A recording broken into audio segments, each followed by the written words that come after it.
ಮನೆ ಸಂಕೀರ್ತ ಅವರೇ, ನೀವು ಭಾವನಾತ್ಮಕವಾಗಿರುವಂಥ ವಿಚಾರಗಳು ನೀವು ತರೋದೇ ಇಲ್ವಾ? BJP ಯಾವಾಗಿದ್ರೂ ಕೂಡ ನಿಮ್ಮ ಮೇಲೆ ಬಹುದೊಡ್ಡ ಆರೋಪ ಇರೋದು ನೀವು ಜನರನ್ನು ಭಾವನಾತ್ಮಕ ವಿಚಾರಗಳಲ್ಲೇ ಸೆಳೆಯೋದು, ಭಾವನಾತ್ಮಕ ವಿಚಾರಗಳನ್ನೇ ತರೋದು, ಅದ್ರ ಮೇಲೇ ಓಟ್ ಹಾಕಿ ಎಮೋಷ್ನಲ್ ಆಗಿ ಓಟ್ಗಳನ್ನು ತಗೊಳ್ಳುವಂಥ ಕೆಲಸ ಮಾಡ್ತೀರಾ ಅಂತ ಹೇಳಿ. ನೋಡಿ, ಒಂದು ಇವತ್ತು ರಾಮ ಮಂದಿರ ನಿರ್ಮಾಣ ಆಗಬೇಕಾದ್ರೆ ಭಾರತ 5ನೇ ದೊಡ್ಡ ಆರ್ಥಿಕ ಶಕ್ತಿಯಾಗಿದೆ, 4ನೇ ದೊಡ್ಡ ಸ್ಟಾಕ್ ಎಕ್ಸ್ಚೇಂಜ್ ಆಗಿದೆ, 3ನೇ ದೊಡ್ಡ ಮೊಬೈಲ್ ಮ್ಯಾನುಫ್ಯಾಕ್ಚರ್ ಆಗಿದೆ, 2ನೇ ದೊಡ್ಡ ಆಟೋಮೊಬೈಲ್ ಮ್ಯಾನುಫ್ಯಾಕ್ಚರ್ ಆಗಿದೆ, ಇನ್ಫ್ರಾಸ್ಟ್ರಕ್ಚರ್ ಹೈಯೆಸ್ಟ್ ಇನ್ವೆಸ್ಟ್ಮೆಂಟ್ ಭಾರತಕ್ಕೆ ಬರ್ತಾ ಇದೆ, 25 ಕೋಟಿ ಜನ ಬಡತನ ರೇಖೆಯಿಂದ ಆಚೆ ಇದ್ದಾರೆ. ಇದೆಲ್ಲವೂ ಅಭಿವೃದ್ಧಿ ಮಾಡಿದ್ದೀವಿ ನಾವು, ಜನ ಇದಕ್ಕೋಸ್ಕರ ಮತ ಕೊಡುವಂಥದ್ದು. ಭಾವನಾತ್ಮಕ ವಿಷಯ ಅಂತ ಹೇಳಿದ್ರೆ, ಈಗ ರಾಮ ಅನ್ನೋದು ಖಂಡಿತ ಎಲ್ಲರಿಗೂ ಒಂದು ಭಾವನೆನೇ. ರಾಮ ಮಂದಿರದ ಸುಪ್ರೀಂ ಕೋರ್ಟ್ ಆದೇಶದ ಮೇಲೆಗೆ ರಾಮ ಮಂದಿರ ನಿರ್ಮಾಣ ಆಯಿತು. ಸೊ ಅದರಲ್ಲಿ ಇದನ್ನು ಭಾವನೆ ತರೋದು ಅಂದರೆ ಖಂಡಿತ ನಾವು ಕ್ರೆಡಿಟ್ ತೊಗೊಳ್ಳೋದ್ರಲ್ಲಿ ನಾವು ಇದುವರೆಗೂ ಹೆಮ್ಮೆ ಪಡ್ತೀವಿ. ಯಾಕೆಂದರೆ ಇವತ್ತು ಕಾಂಗ್ರೆಸ್ ಸರ್ಕಾರನೇ ಇದ್ದಿದ್ದರೆ ಯಾವುದೇ ಇದ್ದಿದ್ರೆ ಈ ರೀತಿ ಒಂದು ವಿಜೃಂಭಣೆಯಿಂದ ಇಡೀ ವಿಶ್ವವೇ ಭಾರತದ ತಿರುಗಿ ನೋಡುವಂಥ ಕೆಲಸವನ್ನು 100% ಕಾಂಗ್ರೆಸ್ ಸರ್ಕಾರ ಮಾಡ್ತಾ ಇರಲಿಲ್ಲ. ಸೊ ನೀವು ಒಪ್ಕೊಳ್ತಾ ಇದ್ರಿ, ನೀವು ಭಾವನಾತ್ಮಕವಾಗಿರುವಂಥ ವಿಚಾರಗಳು ರಾಜಕೀಯ ಮಾಡ್ತೀರಾ? ರಾಜಕೀಯ ಮಾಡೋದಲ್ಲ. ನಾನು ಅದಕ್ಕಿಂತ ಮುಂಚೆ ಏನು ಹೇಳಿದೆ, ನಾವು ಅಭಿವೃದ್ಧಿ ಮಾಡಿದೀವಿ, ಇದಕ್ಕೋಸ್ಕರ ಮತ ಕೇಳ್ತೀವಿ, ಜನ ಇದಕ್ಕೋಸ್ಕರ ಮತ ಹಾಕಿದ್ದಾರೆ. ಲೀಡರ್ಸ್ಗಳೆಲ್ಲೂ ಅಭಿವೃದ್ಧಿ ವಿಚಾರವನ್ನು ಮಾತನಾಡೋದಿಲ್ಲ. ಲೀಡರ್ಸ್ಗಳು ಮಾತೆತ್ತಿದ್ರೆ ಈಗ 2014 ಮುಂಚೆ ಎಷ್ಟು ಖಾತೆ ಇತ್ತು?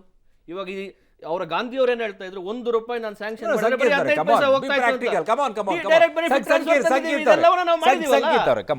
ಈಗ ನಾನು ಇಡೀ ರಾಜ್ಯದಲ್ಲಿ ನಾಯಕರುಗಳ ಮಾತುಗಳನ್ನ ಕೇಳಿಸ್ಕೊಳ್ತಾ ಇದೆ.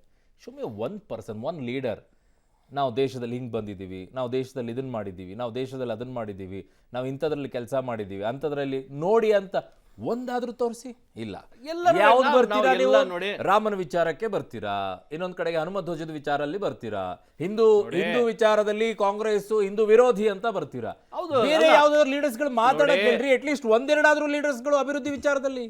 ನೋಡಿ, ಇವತ್ತು ಸರ್ಕಾರ ಮಲಗಿದೆ, ಸರ್ಕಾರ ಯಾವುದಕ್ಕೂ ಸ್ಪಂದಿಸ್ತಿಲ್ಲ. ಬ್ರ್ಯಾಂಡ್ ಬೆಂಗಳೂರು ಅಂತ ಒಂದು ರಸ್ತೆ ಗುಂಡಿ ಮುಚ್ಚಲಿಲ್ಲ, ಒಂದು ಬಿಡಿಗಾಸು ಅಭಿವೃದ್ಧಿ ಹಣ ಬಿಡುಗಡೆ ಆಗಿಲ್ಲ. ಇವರು ನಾವು ಅವತ್ತಿಂದ ಕೇಳ್ತಾ ಇದ್ವಿ, ಸಂಪನ್ಮೂಲ ತಾವು ಘೋಷಣೆ ಮಾಡುವಂಥ ಗ್ಯಾರಂಟಿ ಎಲ್ಲಿಂದ ತರ್ತೀರಾ? ಡೆಫಿಸಿಟ್ ಇದೆ ನಮ್ಮ ಸರ್ಕಾರದ, ಪ್ರತಿ ತಿಂಗಳು 2,000 ಕೋಟಿ ಸಾಲ ಮಾಡುವಂಥ ಪರಿಸ್ಥಿತಿ ನಾವು ಬಂದಿದ್ದೀವಿ ಅಂತ. ಅದಕ್ಕೆ ಉತ್ತರ ಕೊಡ್ತಾ ಇಲ್ಲ. ನೀವು ಭಾವನಾತ್ಮಕ ವಿಚಾರಗಳು ಅಂತ ಹೇಳ್ತೀರಾ. ಸರ್ಕಾರ ಇವತ್ತು ಮಲಗಿ ಅಭಿವೃದ್ಧಿ ಕೆಲಸವನ್ನೇ ಕುಂಠಿತ ಆಗಿ ಅವ್ರದೇ ಶಾಸಕರು ಬಾಯ್ ಬಡ್ಕೊಳ್ಳೋಂಗೆ ಆಗ್ತಾ ಇದೆ. ಅವ್ರ ಕ್ಷೇತ್ರಕ್ಕೆ ಹೋಗಕ್ಕಾಗ್ತಾ ಅನುದಾನಗಳಿಲ್ಲ. ಇಂಥ ಸಂದರ್ಭದಲ್ಲಿ ನೀವು ಕಾಂಗ್ರೆಸ್ ಅವ್ರಿಗೆ ಕೇಳಬೇಕು, ಕಾಂಗ್ರೆಸ್ ಅವ್ರಿಗೆ ಹೇಗೆ ಇದನ್ನೆಲ್ಲ ನಿರ್ವಹಣೆ ಮಾಡ್ತಾ ಇದ್ದೀರಾ? ಜಯಶ್ರೀ ಮೇಡಮ್, ಒಂದ್ ಕಡೆಗೆ ಅವರು ಭಾವನಾತ್ಮಕ ವಿಚಾರದಲ್ಲಿ ರಾಜಕೀಯ ಮಾಡ್ತಾರೆ ಅನ್ನೋದು, ನೀವು ಬದುಕಿನ ವಿಚಾರವನ್ನ ಬಹಳ ದೊಡ್ಡ ಮಟ್ಟದಲ್ಲಿ ಚರ್ಚೆ ಮಾಡಿದ್ರಿ. ನಿಮ್ಮ ಲೀಡರ್ಸ್ಗಳೆಲ್ಲ ಮಾತನಾಡಿದ್ದು ನಾವು ಬದುಕು ಕಟ್ಕೊಡೋದ್ರಿ ನಮ್ಮ ಕೆಲಸ ಅಂತ ಹೇಳಿ.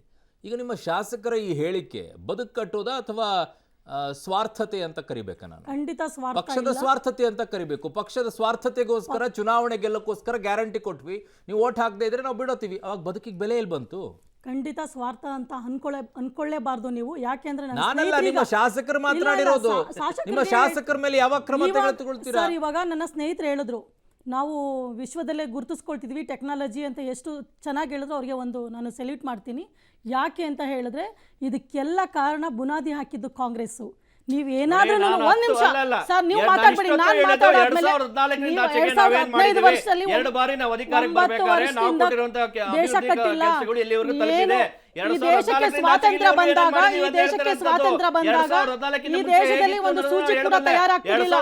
ಅಂತ ಟೈಮಲ್ಲಿ ಬ್ರಿಟಿಷ್ನವರು ಲೂಟಿ ಮಾಡ್ಕೊಂಡು ಹೋಗಿದ್ರು.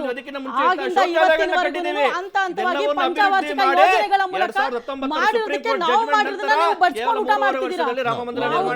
ಕಷ್ಟಪಟ್ಟು ನಾವು ಬೇರೆ ಕಡೆಗೆ ಹೋಗೋದು ಬೇಡ ಮೇಡಮ್. ಅವ್ರು ಕೇಳಿದ್ರಲ್ಲ, ನಾವು ಏನೋ ಮಾಡಿದೀವಿ ಅಂತ ಅವರು ತುಂಬಾ ಬೆಲೆ ಕಟ್ಕೊಳ್ತಿದ್ದಾರೆ. ಆದ್ರೆ ಅದಕ್ಕೆ ಕಾರಣ ಯಾರು? ಅದಕ್ಕೆ ಕಾರಣ ಯಾರು? ಈಗ ದೇಶ ಉದ್ಧಾರ ಆಗಿರೋದಲ್ಲ. ಈಗ ದೇಶ ಉದ್ಧಾರ ಇವತ್ತಿಂದ ನಿನ್ನೆಯಿಂದ ಮೊನ್ನೆಯಿಂದ 9 ವರ್ಷದಿಂದ ಆಗಿಲ್ಲ. ಜಯಶ್ರೀ ಮೇಡಮ್, ನಾನು ಕೇಳ್ತಾ ಇರೋದು ಸಿಂಪಲ್ ಆಗಿ, ಅವರು ಭಾವನಾತ್ಮಕ ವಿಚಾರ ತಂದ್ರೆ ನೀವು ಬದುಕಿನ ವಿಚಾರದಲ್ಲಿ ಮಾತನಾಡಿದಂಥವ್ರು ಈಗ ವೋಟ್ ವಿಚಾರಕ್ಕೆ ಬರ್ತಾ ಇದ್ದೀರಾ ಅಂತಂದ್ರೆ ನಿಮಗೆ ಬದುಕಿಗೆ ಬೆಲೆ ಇರಲ್ಲ ಅಂತ ಅರ್ಥ ಆಯ್ತು. ಬದುಕಿಗೆ ಬೆಲೆ ಇಲ್ಲ ನಿಮ್ಮ ಶಾಸಕರ ಪ್ರಕಾರ, ಬದುಕಿಗೆ ಬೆಲೆ ಇಲ್ಲ, ಓನ್ಲಿ ಓಟಿಗೆ ಬೆಲೆ ಅಂತ ಹೇಳ್ತಾ ಇದ್ದೀನಿ. ವೋಟ್ ಇಲ್ಲ ಸರ್, ಜನರ ಬಗ್ಗೆ, ಬಡವರ ಬಗ್ಗೆ, ಕಾರ್ಮಿಕರ ಬಗ್ಗೆ, ಮಹಿಳೆಯರ ಬಗ್ಗೆ, ನಮಗೆ ಒಂದು ಕಲ್ಯಾಣದ ಬಗ್ಗೆ ಗೊತ್ತಿಲ್ಲ ಅಂತ ಹೇಳಿದ್ರೆ ನಾವು ಈ 5 ಗ್ಯಾರಂಟಿಗಳನ್ನ ಮಾಡ್ತಾ ಇರಲಿಲ್ಲ. ಆದ್ರೆ ನಾನು ನಮ್ಮ ಸಿದ್ದರಾಮಯ್ಯ ಅವರ ಮತ್ತೆ ಶಿವಕುಮಾರ್ ಸಾಹೇಬ್ರ ಒಂದು ಮಾತಿಗೆ ಬದ್ಧವಾಗಿ ನಾನು ಇವತ್ತು ಮಾತಾಡ್ತಾ ಇದ್ದೀನಿ. ಆ ಶಾಸಕರು ಹೇಗೆ ಯಾವ ಆಧಾರದ ಮೇಲೆ ಮಾತಾಡಿದ್ದಾರೆ ಅಂತ ನಾನು ಖಂಡಿತ ನಾನು ಇವತ್ತು ಈ ಶಾಸಕರು ಹಾಗಿದ್ದಾಗ ಸಿದ್ದರಾಮಯ್ಯ ಈ ರಾಜ್ಯದ ಜನರ ಕ್ಷಮೆಯನ್ನ ಕೇಳಬೇಕು. ಕ್ಷಮೆ ಕೇಳಬೇಕು ಈ ಶಾಸಕರು. ಸಿದ್ದರಾಮಯ್ಯನವರು ಹೇಳ್ತಾ ಇರೋ ರೀತಿಯಲ್ಲಿ ಆಗೋದಾದ್ರೆ, ಡಿ ಕೆ ಶಿವಕುಮಾರ್ ಅವರು ಹೇಳೋ ರೀತಿಯಲ್ಲಿ ಆಗೋದಾದ್ರೆ, ಬದುಕಿನ ಬಗ್ಗೆ ಮಾತನಾಡುವಂತ ವಿಚಾರ ಆಗೋದಾದ್ರೆ, ಯಾರೆಲ್ಲ ಪಾಪ ಈ ಗ್ಯಾರಂಟಿಗಳನ್ನ ಪಡ್ಕೊಂಡಿದ್ದಾರ ಅವ್ರಿಗೆ ನೀವು ಬಹಳ ಅವಮಾನ ಮಾಡ್ತಾ ಇದ್ದೀರಾ. ಅವರನ್ನ ಒಂದು ರೀತಿ ಭಿಕ್ಷುಕರ ರೀತಿಯಲ್ಲಿ ನೋಡ್ಕೊಳ್ತಾ ಇದ್ದೀರಾ. ನಾನು ಕೊಟ್ಟಿದ್ದನ್ನ ತಗೋ, ನೀನು ವಾಪಸ್ ಕೊಡದಿದ್ರೆ ನಾನು ಕಿತ್ಕೊಳ್ತೀನಿ ಅನ್ನೋ ರೀತಿಯಲ್ಲಿ. ಅವರು ಮಸ್ಟ್ ಅಪಲಾಜ್, ಅವರು ಕ್ಷಮೆಯನ್ನ ಕೇಳಬೇಕು ಮೇಡಮ್. ಕ್ಷಮೆ ಅನ್ನೋದ್ರ ಬದಲು ಅವರು ಮಾತಿನಲ್ಲಿ ಅವ್ರು ಹೇಗೆ ಹೇಳಿದ್ದಾರೆ ಅಂದ್ರೆ, ನೀವು ಅಕ್ಷತೆ ಹಾಕಿದ್ರೆ ನಿಮ್ ಹೊಟ್ಟೆ ತುಂಬುತ್ತಾ ಅನ್ನೋ ತರ ಅವರು ಆ ಬರದಲ್ಲಿ ಮಾತಾಡಿದ್ದಾರೆ. ನನ್ನ ಪ್ರಶ್ನೆ ಅದಲ್ಲ. ನನ್ನ ಪ್ರಶ್ನೆ ಸಿಂಪಲ್. ಬದುಕಿನ ಬಗ್ಗೆ ಮಾತನಾಡಿದಂಥವ್ರು ವೋಟಿಗೋಸ್ಕರ ನಾನು ಗ್ಯಾರಂಟಿಯನ್ನ ಕಿತ್ಕೊಳ್ತೀನಿ ಅನ್ನೋದಾದ್ರೆ ನಿಮ್ಮ ಬದುಕಿಗೆ ಬೆಲೆ ಹೋಯ್ತು ಅಂತ ನಾನು ಕೇಳ್ತೀನಿ. ಗ್ಯಾರಂಟಿ ಕಿತ್ಕೊಳ್ಳೋ ಪ್ರಶ್ನೆನೇ ಇಲ್ಲ. 5 ವರ್ಷ ಹಾಗಿದ್ರೆ ಕ್ಷಮೆ ಕೇಳಿಸಿ. 2028 ಕ್ಷಮೆ ಕೇಳಿಸಿ ಈ ಶಾಸಕರ ಈ ಅಭಿವೃದ್ಧಿ ಕಾರ್ಯಕ್ರಮಗಳನ್ನ ಮಾಡುತ್ತೆ, ಜೊತೆಗೆ ಈ ಗ್ಯಾರಂಟಿ ಶಾಸಕರು ಕ್ಷಮೆ ಕೇಳ್ತಾರ ಕೇಳಲ್ವಾ? ಅದು ಖಂಡಿತ ತಪ್ಪಂತ ಹೇಳಿದ್ರೆ ಅದು ನಮ್ಮ ನಾಯಕರುಗಳು ನೋಡ್ಕೊಳ್ತಾರೆ. ಡಿ ಕೆ ಶಿವಕುಮಾರ್ ಆಗಿರ್ಬೋದು, ಸಿದ್ದರಾಮಯ್ಯ ಸಾಹೇಬರು ಅವ್ರು ನೋಡ್ಕೊಳ್ತಾರೆ, ಅವ್ರನ್ನ ಕರೆದು ಮಾತಾಡಿಸ್ತಾರೆ. ಅದನ್ನ ನಾವು ಕೂಡ ಅದನ್ನ ಪಾರ್ಟಿ ಸ್ಟ್ಯಾಂಡ್ ಇದಲ್ಲ, ಪಾರ್ಟಿ ಸ್ಟ್ಯಾಂಡ್ ಅಲ್ಲ ಅದು. ಪಾರ್ಟಿ ಸ್ಟ್ಯಾಂಡ್ ಅಂತ ಯಾಕೆ ಅನ್ಕೊಳ್ತೀರಾ? ಅದು ಹಾಗಿದ್ದಾಗ ಯಾರೆಲ್ಲ ಗ್ಯಾರಂಟಿಗಳನ್ನ ಪಡ್ಕೊಂಡಿದ್ದೀರೋ, ಯಾರೆಲ್ಲ ಗ್ಯಾರಂಟಿಗಳನ್ನ ಪಡ್ಕೊಂಡಿದ್ದೀರೋ, ಛೀ ಛೀ ಥೂ ಥೂ ಅಂತ ಹೋಗಿರಿ. ಅವರ ವೈಯಕ್ತಿಕ ಹೇಳಿಕೆ, ಅವರ ವೈಯಕ್ತಿಕ ಹೇಳಿಕೆ, ಯಾಕಂದ್ರೆ ಆ ಜನರನ್ನ ಗ್ಯಾರಂಟಿಯನ್ನ ಪಡ್ಕೊಂಡಿರುವಂತವ್ರು ಪಾಪ ಕಷ್ಟನೋ ಏನೋ ಒಂದಿಷ್ಟು ಸಹಾಯ ಆಗುತ್ತೆ ಅಂತ ಇಟ್ಕೊಂಡಿರುವಂತವ್ರು, ಅವರನ್ನ ನೀವು ಟೇಕನ್ ಫಾರ್ ಗ್ರಾಂಟೆಡ್ ಅನ್ನೋ ರೀತಿಯಲ್ಲಿ ಭಿಕ್ಷುಕರ ರೀತಿಯಲ್ಲಿ ನೋಡ್ಕೊಳ್ತಾ ಇದ್ದೀರಿ. ನಾನು ವೈಯಕ್ತಿಕವಾಗಿ ಹೇಳ್ತಾ ಇದ್ದೀನಿ ಮೇಡಮ್, ಚೀತು ಅಂತಾನೆ ಹೋಗಿರಿ ಅಂತ ಹೇಳ್ತಾ ಇದ್ದೀನಿ. ಸಿದ್ದರಾಮಯ್ಯನವರು ಗೌರವಯುತವಾಗಿ ಮಾತಾಡಿದ್ದಾರೆ, ಅವ್ರಿಗೆ ಬೇಡ. ಡಿ ಕೆ ಶಿವಕುಮಾರ್ ಅವರು ಗೌರವಯುತವಾಗಿ ಮಾತಾಡಿದ್ದಾರೆ, ಅವ್ರು ಬೇಡ. ಆದ್ರೆ ಯಾರು ಈ ಮಾತಾಡಿದಾರೋ ಅವರ ಬಗ್ಗೆ ಮಾತಾಡಿದಾರ ಸರ್, ಸರ್ಕಾರದ ಮುಖ್ಯಮಂತ್ರಿ ಮಾತಾಡಿದಾರ. ಅರುಣ್ ಸರ್ ಕೇಳಿದೆ, ಅವ್ರು ಗೌರವಯುತವಾಗಿ ಮಾತಾಡಿದ್ದಾರೆ. ಅದನ್ನೇ ನಾನು ಹೇಳ್ತಾ ಇರೋದು. ಇವತ್ತು ಕಾಂಗ್ರೆಸ್ನವ್ರಿಗೆ ಏನಾಗಿದೆ, ಗ್ಯಾರಂಟಿ ಯೋಜನೆಗಳೇ ರಾಜ್ಯದ ಅಭಿವೃದ್ಧಿ ಅಂತ ಅನ್ನೋ ಮಟ್ಟಕ್ಕೆ ಅವರು ಬಂದು ನಿಂತಿದ್ದಾರೆ ಸರ್. ಒಂದು ಕಡೆ ಅದೇ ಶಾಸಕರು ಹೇಳ್ತಾರೆ ಗ್ಯಾರಂಟಿ ಯೋಜನೆ ಕೊಡಬಾರ್ದಿತ್ತು, ಕೊಡೋದ್ರಿಂದ ನಮ್ಗೇನಾದ್ರೂ ಅದು ಕೊಟ್ಟಿಲ್ಲ ಅಂದಿದ್ರೆ 500 ಕೋಟಿ ನಮ್ಮ ಕ್ಷೇತ್ರಕ್ಕೆ ಬರ್ತಿತ್ತು, ಅಭಿವೃದ್ಧಿ ಆಗುತ್ತೆ ಅಂತ ಒಂದು ಪೆದ್ದ ರೀತಿನೋ ಇಲ್ಲ ಜಾಣ ರೀತಿನೋ ಅವ್ರು ಹೇಳಿದಾರೆ. ಅಂದರೆ ಯಾವ ಶಾಸಕರಿಗೂ, ಅದು JDS ಇರ್ಬೋದು, BJP ಇರ್ಬೋದು, ಯಾವ 224 ಶಾಸಕರ ಅನುದಾನನೇ ಹೋಗ್ತಿಲ್ಲ ಅಂತ ಒಂದು ಕಡೆ ಅವರು ಆ ಅಳಲನ್ನ ತೋಡ್ಕೊಂಡಿದ್ದಾರೆ ಸರ್. ಹೇಳಿದಾರಲ್ಲ ಅವರೇ. ಮಾನ್ಯ ಬಾಲಕೃಷ್ಣ ಅವರು ಮಾನ್ಯ ಶಾಸಕರು ಅದೇ ಸಭೆಯಲ್ಲಿ ಹೇಳಿದ್ದಾರೆ. ಮಾಡೋದು ಬೇಡ, ಪುನಃ ನಾನು ಆಮೇಲೆ ಪುನಃ ಕಂಪ್ಲೀಟ್ ಮಾಡ್ಬಿಡ್ತೀನಿ ಸರ್. ಇವತ್ತು ಇವ್ರು ಗ್ಯಾರಂಟಿ ಕೊಡ್ತಿದಾರಲ್ಲ ಸರ್, ಈ ಗ್ಯಾರಂಟಿ ಯೋಜನೆಗಳನ್ನ ಅವ್ರು ಅನ್ಕೊಂಡ್ರು ಪಂಚರಾಜ್ಯ ಚುನಾವಣೆಯಲ್ಲಿ ಇದು ವರ್ಕೌಟ್ ಆಗುತ್ತೆ, ಹೇಳ್ಕೊಂಡು ಬರ್ತೀವಿ ಅಂತ. ಅಲ್ಲಿ ಕೈ ಕೊಡ್ತು. ಕಾಂಗ್ರೆಸ್ನ ಹೈಕಮಾಂಡ್ವರೆಗೂ ಗೊತ್ತಾಯ್ತು ಇದು ಎಲ್ಲೋ ವರ್ಕ್ ಆಗ್ತಿಲ್ಲ. INDA ಒಕ್ಕೂಟದವ್ರು ಯಾರೂ ಇದನ್ನ ಒಪ್ಕೊಳ್ತಿಲ್ಲ ಗ್ಯಾರಂಟಿ ಯೋಜನೆಗಳನ್ನ.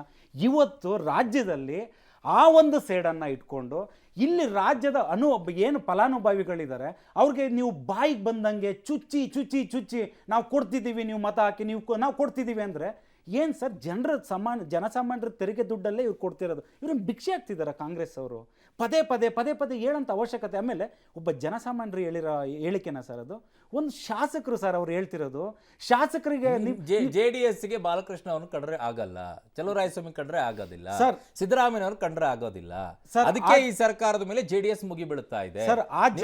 ಮೈತ್ರಿ ಆದಂತ ಸಂದರ್ಭದಲ್ಲಿ ನಿಮಗೆ ಮೋಸ ಮಾಡಿದ್ರು ಅನ್ನುವಂಥ ಕೋಪ, ಇನ್ನೊಂದು ಕಡೆಗೆ ನಿಮ್ಮ ಪಕ್ಷ ಬಿಟ್ಬಿಟ್ಟು ಅವ್ರು ಕಾಂಗ್ರೆಸ್ ಸೇರ್ಪಡೆಗೊಂಡು ಬಿಟ್ರು ಅಂತ ಹೇಳಿ ನಿಮಗೊಂದು ಕೋಪ.